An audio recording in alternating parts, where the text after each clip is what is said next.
Hello dear students, welcome back. I hope all of you are doing well and preparing for your examinations. Continue preparing, watch all the videos and continue preparing for your exams. Well, let us begin a new chapter in this video. The topic, Stone Age, Stone Tools.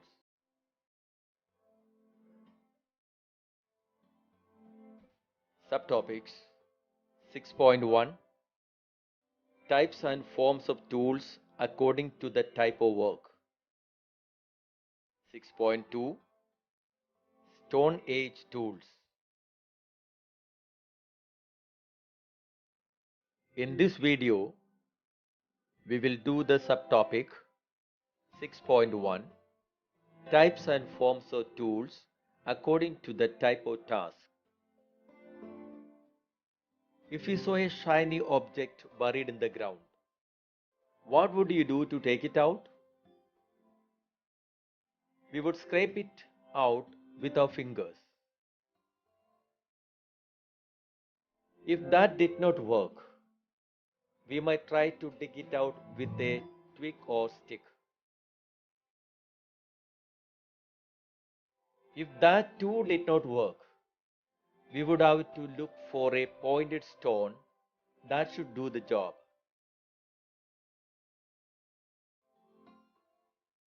If that still doesn't work, then we would have to get an iron rod to dig that shining object out. All these show that we need to choose the tools according to the demand of the task.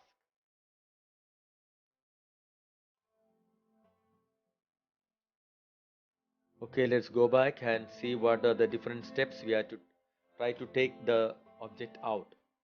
The first one, we would scrape it out with our fingers. And second, if that did not work, we might try to dig it out with a twig or stick. Third, if that too did not work, we would have to look for a pointed stone that should do the job. If that still doesn't work, then we would have to get an iron rod to dig that shining object out. All this show that we need to choose the tools according to the demand of the task. The following four factors, the following four factors determine our choice of tools. First one, availability of resources. Second, minimal use of time and energy. Third, maximum efficiency. And the fourth, skill of handling tools which is acquired through practice. Okay, these are the four factors. Okay, the following four factors. Okay, these factors determine our choice of tools. Okay, these 4 points are very important. Apes like chimpanzee also use stone to break seeds and nuts. Okay, apes like chimpanzee also use stone to break seeds and nuts. They used sticks. Okay, here it is written use. You make it used. They use sticks to steer the ants out from ant hills to catch them. Okay, apes use stones to break the seeds and nuts. They use sticks to steer the ants out from ant hills to catch them. Humans too have always been using tools such as bones, stones, dried twigs, and sticks are tools. Okay. The ape-like chimpanzee also used stones to break seeds and nuts. They used sticks to steer the ants out from the anthills to catch them. Humans too have always been using tools such as bones, stones, dried twigs, and sticks as tools. with the continuous and minute observation, experimentation, and their inborn imagination. Humans learned that they with the continuous and minute observation, experimentation, and their inborn imagination. Humans learned that they could sharpen rods, bones, sticks, and stones into tools to carry out tasks more efficiently. They learned that they could give desired shape to these objects. Okay, the humans with the continuous and minute observation, experimentation, and their inborn imagination. What they did? Okay, humans learned that they could sharpen the rods, bones, sticks, and stones into tools to carry out tasks more efficiently. They learned that they could give desired shapes to these objects. In the previous chapter, we saw that stone tools were found with the remains of Homo habilis. We can say that he made them because they were found near his remains. In the previous chapter, okay, the chapter we studied, chapter 5, okay, we saw that what was chapter 5? The evolution of mankind. In that chapter we studied, we saw that stone tools were found with the remains of Homo habilis. We can say that he made them because they were found near his remains. Okay, we can say those tools were made by Homo habilis.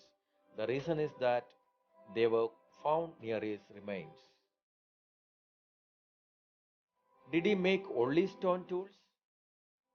No, he made tools from other materials as well. However, of the tools made by humans thousands of years ago, only the stone tools can be found today. Okay, that's a peculiarity you have to understand. Humans made tools from their other materials. Okay, the earlier humans made tools from other materials as well. However, of the tools made by humans thousands of years ago, only the stone tools can be found today. Tools made from bone are rarely found. You can get a fill in the blanks question here. Tools made from dash are rarely found. Answer is bone. Tools made from bone are rarely found. But since twigs and sticks decompose easily, we do not find any tools made from them. Okay, twigs and sticks decompose easily. That is why we can't find any tools made by early men out of twigs and sticks. Stone and bone tools. We can see here tools made from stones and bones. The first one, a chopper made from a pebble. The first one. Okay, you can see the first picture, this one. Okay, and second one, a scraper. Okay, very second one. Okay, this one. This is a scraper. And the third one, a circular hammerstone. The third one, a circular hammerstone. Fourth one, a chopper made from a flake of stone. Fourth. Okay, this is a chopper. A chopper made from a flake of stone. The fifth one, a borer made from a bone. Fifth one, a borer made from a bone. And the last one, an antler used as a pick. Okay, this one. Okay, this is an antler used as a pick. Okay, that much is there in 6.1, and we will watch a video of making stone tools, and then we will conclude the lesson. For all your previous videos, you can visit YouTube channel AK Saranatharakal, and then you can go to the videos and you can watch all our earlier videos. I posted the videos early before the school post. So if you are subscribe the channel, if you subscribe the channel and press the bell icon, you will get a notification. So I am posting the videos even before sometimes the school publish the video for you. So you can visit the channel. If you subscribe and press the bell icon, you will get a notification whenever I post a video for you. Okay, let us go to the video. The video will explain you very clearly how the stone tools are made.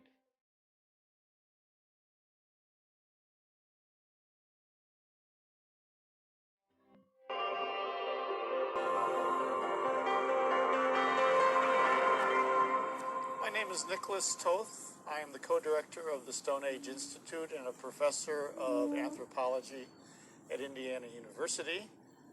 And I want to show you what our ancestors started doing about 2.5 million years ago that we can see on the African continent.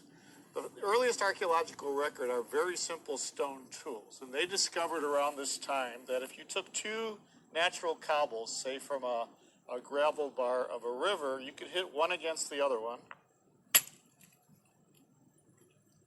and knock off these razor sharp pieces of stone that archaeologists call flakes. So in a matter of a few seconds, I'm producing these very sharp razor blade-like materials that can be used for, say, cutting up the carcass of an animal that you might kill, or maybe you find that's been left by carnivores and a little bit of meat left on the bones that you can cut off. So these are literally razor sharp. If I were to drag this across my finger, I would cut myself quite badly. So when you think of early stone tools, don't think that they're not razor sharp. They're as sharp as a surgical scalpel. And we can use these for a range of activities, as our ancestors did in the early Stone Age. Butchering animals, working wood, say you want to make a spear for hunting, or a digging stick for digging up roots and tubers from the branch of a tree. These are great tools for the shaping that you would do for that. And so we see this trajectory in human evolution starting around 2.5 million years ago of these very simple types of stone tools. And it's soon after that, by about 2 million years ago, that we have really good evidence for the expansion of the human brain, for the spread out of Africa shortly after that, the reduction in the size of the teeth and the jaws of our ancestors as well. And starting about 1.5 million years ago, they started getting more ambitious. A larger piece of stone, and kind of imagine that form in the middle of it. And then again, using a hammer, slowly but surely, marching around the edges and knocking off flakes. So I'm using the scar of the flake that was just knocked off as a striking platform to go in the other direction. And the idea is you want to march all the way around this piece. So I'm not thinking too much about the final shape yet. I'm just kind of trying to produce an edge around the circumference of this piece.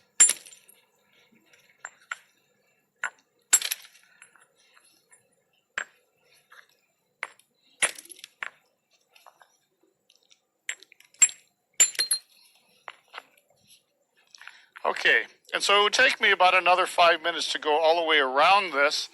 And then the next stage that our ancestors learned to do, that's called hard hammer percussion, where you use a hard hammer to knock off flakes. And another thing they learned to do, which is really interesting and somewhat counterintuitive, is you totally steepen the edge.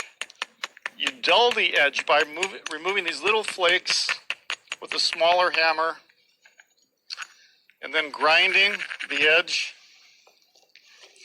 And then you take a softer material. It could be a piece of hard wood, a fragment of elephant tusk. In this case, I'm using an antler of a deer. And you're biting right into the edge. And you're able to remove much longer, thinner flakes when you do that. And this is a way of controlling flaking. Do it one more time. And you get a much thinner product at the end of it. And this is called soft hammer technique. So I'm going to try to drive a flake off of this side by striking on this side.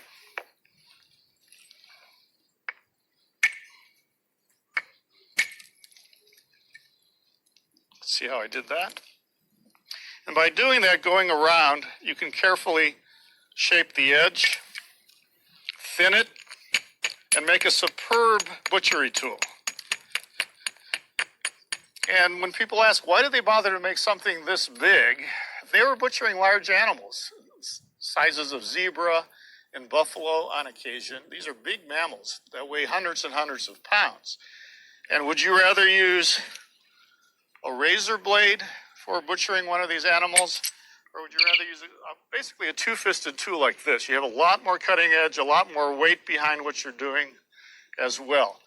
And so when we look at the history of technology, you're seeing changes in the refinement of stone tools over time.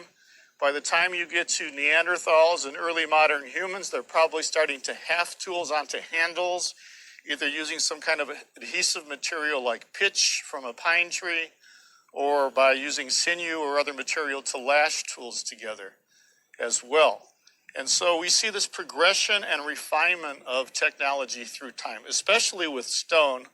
But starting around 80,000 years ago, we're also seeing refinement in bone working, that they're starting to make bone tools for the first time as well. And we strongly feel that technology is a very important element in the evolution of the human brain, that without technology, we wouldn't have the high quality diet that we need that's driving that brain evolution. Your brain is about 3% of your body weight, but about 20% of your energy intake. So it's a very expensive organ to have. So we must have had a very good reason to have a large brain. It probably has to do with becoming very social animals. We're living in larger groups. We have to deal with a number of individuals politically and socially. And so more intelligent animals are able to interact socially in a better way. And so probably another payoff of these larger brains over time is that we become more inventive and experimental and try new techniques of making and using tools as well. And we become the consummate, the most important dedicated tool maker in the history of the earth as we are today.